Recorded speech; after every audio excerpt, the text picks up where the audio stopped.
Hello, everyone, and welcome to Southern Lee Cavalier Football and the Mike McClure Coaches Show. I'm Austin Thomas, and I'll be your host as we talk Cavalier football and visit with Southern Lee head coach Mike McClure. As always, we want to thank our sponsors for helping bring you our show each and every single Tuesday at 7:30 p.m. here on WFJA 105.5 FM.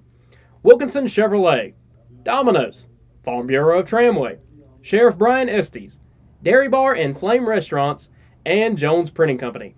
Tonight's show will be rebroadcast at 6:30 p.m. this Friday night prior to our 7:30 game on 95.1 FM, 1050 AM WWGP. Video of our coaches show will be posted on the WFJA Facebook page each and every Wednesday by noon. I look forward to talking with Cavalier coach Mike McClure tonight and bringing you exciting coverage of Southern Lee Cavalier football. We're going to take a quick short break and hear from our great sponsors. We'll be right back with Coach McClure right after these messages.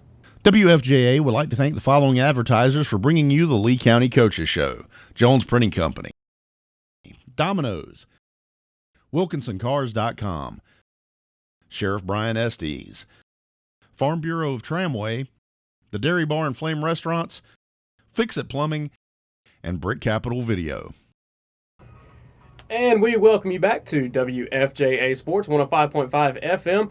Austin Thomas in the studio tonight with Cavalier head coach Mike McClure. Coach, once again, thank you for joining us here at the station. Big win Friday night. Yes, sir. I know we've talked about it for weeks, and we know that you've been working towards finally getting this Cavalier team on track, and boy did it come on Friday with a 41-22 victory over Fairmont. Bit of a slow first quarter as Fairmont jumped into the lead. What adjustments were made as the Cavaliers appeared to have a little trouble getting out of the gate Friday night? Well, I think the biggest thing on Friday was, the bus ride kind of got us. I underestimated, how far it was or how long the ride would be, actually on the bus. So I'll take responsibility to that. As you know, we're not a team that could just get off the bus and kind of get into playing. With that being said, our warm-up was cut a little short. Not really a exciting atmosphere, to start off with. So we kind of had to bring our own energy in that regards. But I think that had a lot to do with the slow start. And then once we kind of found our footing, that was kind of what we needed. Biggest thing I told coaches and players was let's everybody just calm down. I think we just all had to calm down because we didn't expect them to go up 2 scores on us like they did. Right. And so once they did, I think everybody just got a little bent out of shape a little bit. Well, and I think, too, on paper, I believe this was a game that last season, even though you didn't get to play it, and then looking at this year, it was a game that you and your players probably at least circled mentally and said, okay, there's a manageable game for us. And so, like you said, I think for Fairmont to suddenly jump out 2 scores maybe shell-shocked the team just a little bit. But luckily the Cavaliers were able to get their bearings and close the gap at halftime. Coming out of the half, Fairmont scores on their opening drive there in the third quarter. But then that was pretty much the last kind of jolt that the Fairmont team had, because then on the next kickoff, Tyrese is able to return the kickoff 95 yards for a touchdown. You tie it with a 2-point conversion.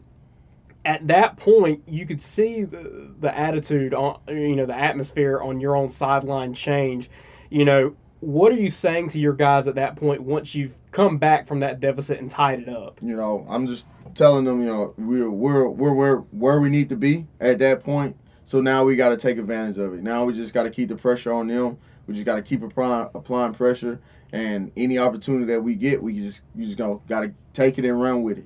So if we get a chance to go score and score as much as we can, that's what we're going to do.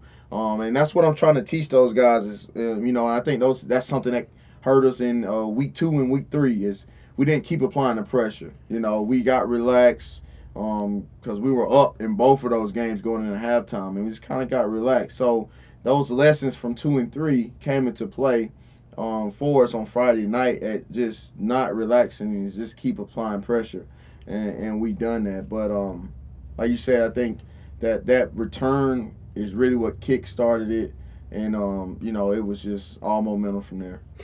When Mike and I were talking during the halftime show and looking up and down the stats, the Cavaliers were leading in every single category except for on the scoreboard. So you had to feel like it was there for the Cavaliers to, get over that hump and get past that lead that they were trailing by. Coach, all season long we've talked about the strides that your defense has made to improve themselves, and I think that was on full display Friday night. Mm-hmm. After a couple of so-so penalties called on the Cavaliers, Fairmont was able to get it, deep into Cavaliers territory, I believe, all the way down to the 2-yard line at one point. Tremendous goal line stand by the Cavaliers, forcing them to have a turnover on downs. What are you going through on the sideline at that point as you watch your guys try to prevent what for most teams would be just a up the gut kind of run for a touchdown? What are you thinking on the sidelines as you're watching your guys? So it's just, man, that whole drive and whole series was just crazy because, as you know, we get an interception and then they, it's nullified by a penalty, so that doesn't count. So then they're getting even closer to the goal line, and it's just a matter of, kind of get fresh guys in, trying to get bigger bodies in or explosive guys because we understand that the quarterback sneak is coming. But also in that situation, you don't want him to try to sneak it and then bounce out on the outside edges. Right. So we're telling those guys that, we got to be solid in the middle and on the edge because that their quarterback was athletic. Right. But that goal line stand was a big play, and if we don't make that stand, then they still feel like they can hang around. Right. Once we make that stand, you can just kind of see the defeat in them. I think it's why we came back and we was able to have that 96-yard run right after that turnover. Right. It was kind of a signal of defeat, kind of. I agree. You could definitely feel the tone of that game shift at that point because, like you mentioned, their quarterback very athletic. Washington, he's there. In fact, I believe he's their leading rusher on the season. And we saw that on display. He had a few really good runs on Friday night. And then, as you just mentioned, the Cavaliers on the very first play of their possession, 96-yard touchdown run from who else but Tyrese Douglas. At that point, do you feel the need to kind of calm your guys down a little bit? At that point, you've jumped out a couple of scores. Do you feel like it's in hand at that point, or what? What are you telling your guys to that point? Keep applying pressure. That's what we've been going wrong at in the past, getting relaxed and those type of things. I'm trying to teach my guys how to finish guys and put teams away. And that's just what we need, and that's just our mentality. That's what our mentality is going to have to be, especially in this conference. Going into conference play is once you get a team on the ropes, you just gotta finish them. And so that's what I'm telling my guys over on the sideline. Just keep applying pressure, and just keep going.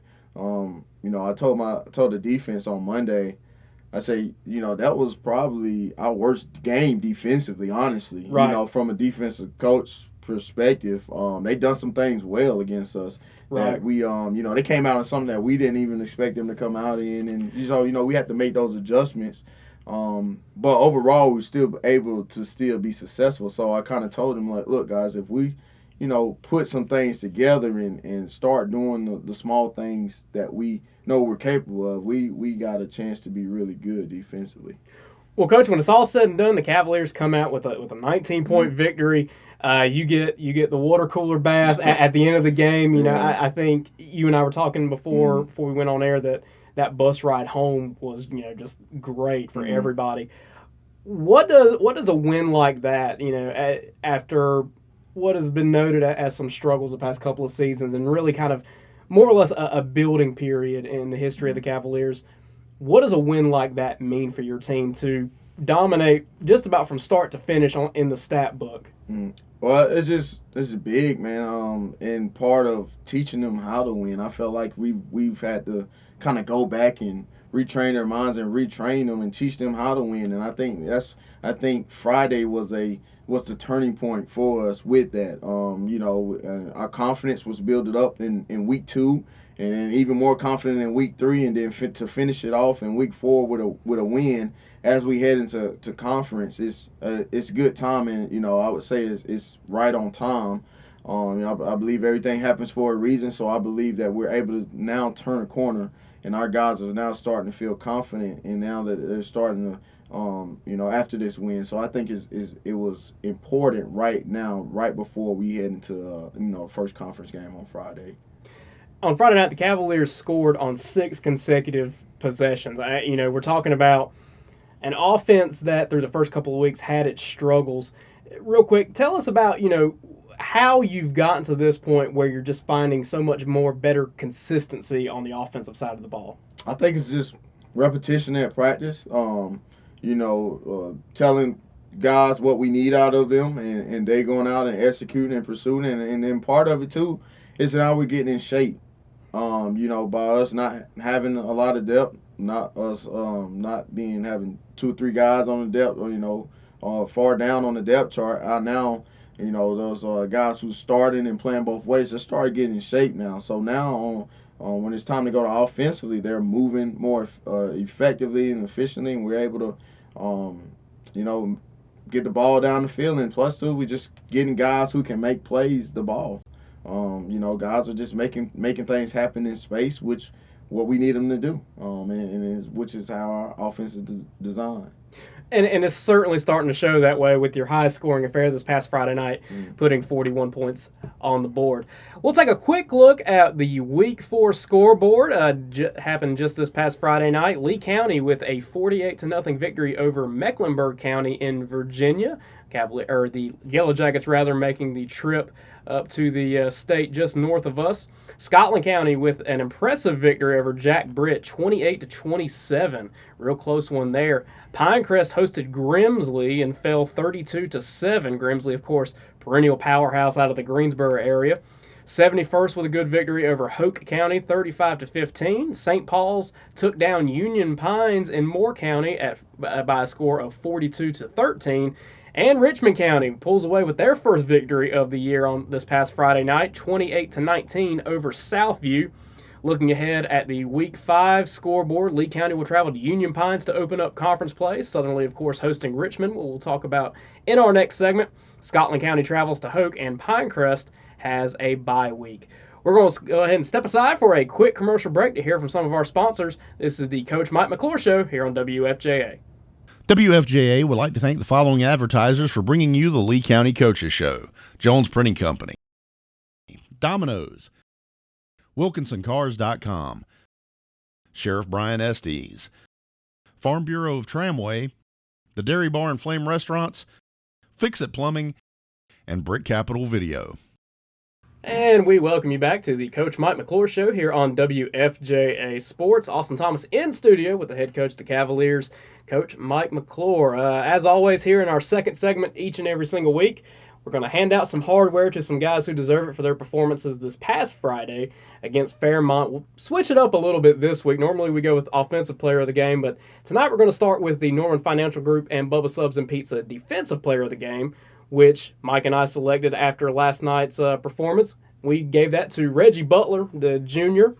Reggie, of course, had a huge interception near the end of the game, which kind of felt like sealed the deal. Green Hope was somewhat putting a drive together, or not Green Hope, rather. Fairmont was putting a bit of a drive together, but Reggie was able to pull in an interception, second of the night for the Cavaliers, which has been just a testament to the Cavaliers' defense. But what can you tell us about Reggie and his performance so far this season? Reggie also had that first fumble recovery on the muff punt. He also came up big on that play too, which allowed us to go in. I think we were down 14. I think it was 14, maybe been 14 at that point. But yeah, Reggie's one of those guys, man. We can play anywhere on the back end. We can move Reggie to corner. We can move Reggie to safety. I can make him strong safety. I can make him the weak linebacker. Reggie's just one of those wild card guys that we can just move around and we can just plug in anywhere, kind of on that outside or on that back end. He's just one of those versatile players. Been playing since ninth grade. Been playing varsity since the ninth grade. So he's a veteran at this point. Right. So like I said, he's just coming along and just making plays and finally, getting his opportunity. So. Well, I think one thing, too, that I've noticed with our defensive player of the game, at least so far this season, is that we've had a different guy each and every single week. And I think that's a testament to how many different guys are just making plays on that side of the ball. And, Mike and I have made comments about it numerous times this season, is that we can definitely tell that this was a bit of a defense-first kind of team, coming into the season. And that's really come to fruition. Talk to us a little bit more about, Reggie and the rest of the defensive guys. on how their strengths in terms of speed are such an advantage for you? Yeah, well, we try to put them in the best situations as possible. I think that's part of your responsibility as a coach is to put them in the best situation as possible, and understanding that our team is undersized.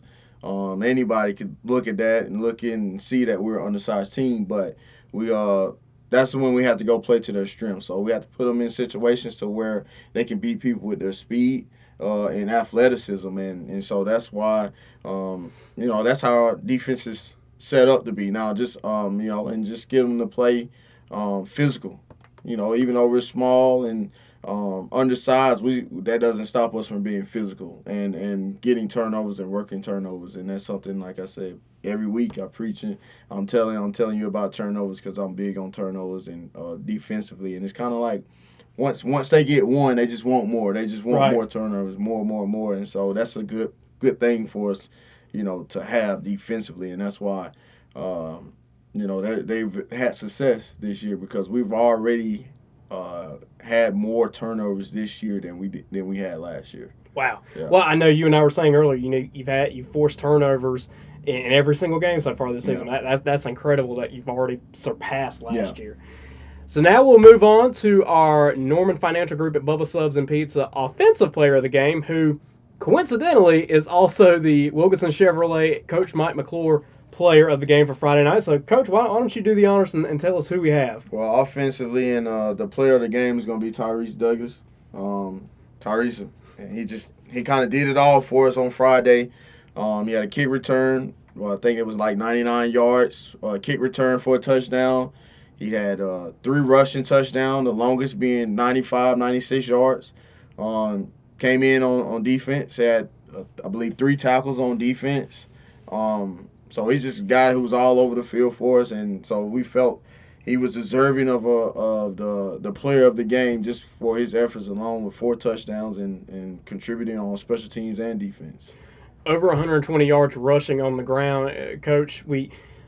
Week in, week out, it seems like he's almost trying to improve upon what he did last week. Mm-hmm. Just when you think he's had the game of his season, he comes in the following week and does what he does on Friday night with 4 touchdowns on the night.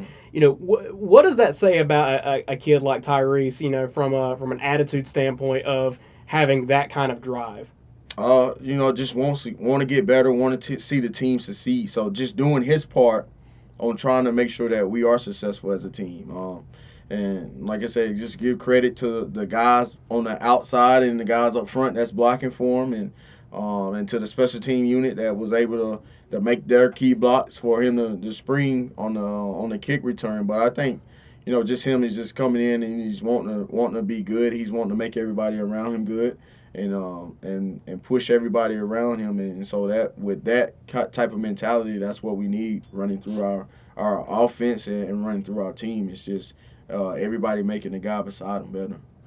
So, in turn, kind of opposite of the defensive player of the game, this is the 3rd week in a row that we've selected Tyrese Douglas. And, we've joked that we almost kind of want to be able to select somebody else, but, you can't deny the stats and the games that he's having so far. But, in the grand scheme of things, can you talk about, how you've just been able to find these playmakers for offense? How is it that these guys are taking just such a jump compared to last year offensively? Well, they just work off each other. Like, Tyrese's work off Ant, and Ant work off Tyrese, and then you put Jadarian in, which is the bigger back, and he's able to get in there and pound for the short yardage situation. I mean, you got the freshman Kamari Butler on the outside at receiver, who's able to make some solid catches and who's working to perfect that position, perfect his craft at that position. So I think the biggest advantage we have going into the teams is we got guys in every spot that they have to account for. So you can't just zoom in and say, we're going to stop Douglas this game. Well, as soon as you try to stop Douglas, here comes Robinson, right. or here comes Jadarian, or, we're going to try to work and get the ball and pass the ball a little bit more. So it's one of those situations where you just can't say, he's going to get the ball. He's getting the ball. He's getting the ball. Right. It makes defensive coordinators have to plan for every piece of our puzzle that we have, and that's and to us that's our advantage. That's one of the advantages that we wanted to have and that we discussed in the off season is how can we take advantage of what we do have. How can we make the most of it? Well, the Cavaliers look to build off of a huge Week 4 win against Fairmont by hosting the Richmond Raiders this Friday night at home. Richmond comes into this game 1-3 overall in the season, having played arguably the toughest schedule in the Sandhills Athletic Conference, but not quite the offense that we've gotten used to seeing from Richmond over the years. But they did get their first win this past Friday night. Coach, real quick, what can you tell us we can expect against Richmond? Well, they're going to, as always, they're going to be athletic at the skill positions and big up front. That's one of the biggest things that, they feed them a little different. Yeah, that offensive line is not lacking in size at all. But once again, just playing to our advantage of the speed, is what we're planning on doing up there. And defensive line, same thing. They're larger up front. So I think the game's going to be won up front. Skill position wise, we match up well. We match up evenly across the board in our skill positions, but the game is going to be won at who can control the line of scrimmage. Their quarterback's athletic, running back athletic. I think they'll try to get him the ball in space. We didn't defend speed option well on Friday night, and I think that may be one of the parts that they try to come in and take advantage of. But we'll be ready for it. But just overall, they're still Richmond. They're still going to be physical. They still have the size. They're still going to be well coached. We got to come in and play football and play a solid game. We got to have everybody. I tell the team every week we need everybody. We need everybody every week. So it's exciting. Looking forward to it. I think the kids are really looking forward to it. Coming off of the win, they'll be pumped up coming off of their first win. So it'll be a good game. Well, Coach, we're certainly looking forward to it. Congratulations again on the win last week, and we look forward to your performance against Richmond this Friday night. Thanks again for joining us. Yes, sir. Thank you. WFJA would like to thank the following advertisers for bringing you the Lee County Coaches Show: Jones Printing Company, Domino's, WilkinsonCars.com, Sheriff Brian Estes, Farm Bureau of Tramway, the Dairy Bar and Flame Restaurants, Fix-It Plumbing, and Brick Capital Video. And we welcome you back and hope you have enjoyed listening to the Mike McClure Coaches Show. We want to remind you to join us each and every single Tuesday night here at 7:30 on 105.5 FM WFJA, and this Friday night prior to the game at 6:30 on WWGP 95.1 FM, 1050 AM. Our Coaches Show is also posted on the WFJA website and Facebook page each Wednesday by noon. We also want to remind you to check out the WFJA website. Go to Sports, then High School Football, and you will see a choice of pages to include our results page with complete game articles posted by midnight after the games, conference standings and power rankings, schedules for all teams in the Sandhills Athletic Conference, and up-to-date season stats for the Cavaliers. Good luck to the Cavs this Friday night as they return home to start conference play against the Richmond Raiders. We thank each of our sponsors for bringing you our show tonight: Wilkinson Chevrolet, Domino's, Farm Bureau of Tramway, Sheriff Brian Estes, Dairy Bar and Flame Restaurants, and Jones Printing Company. And we thank you for listening to WFJA and WWGP Sports. It's time for Southern Lee football.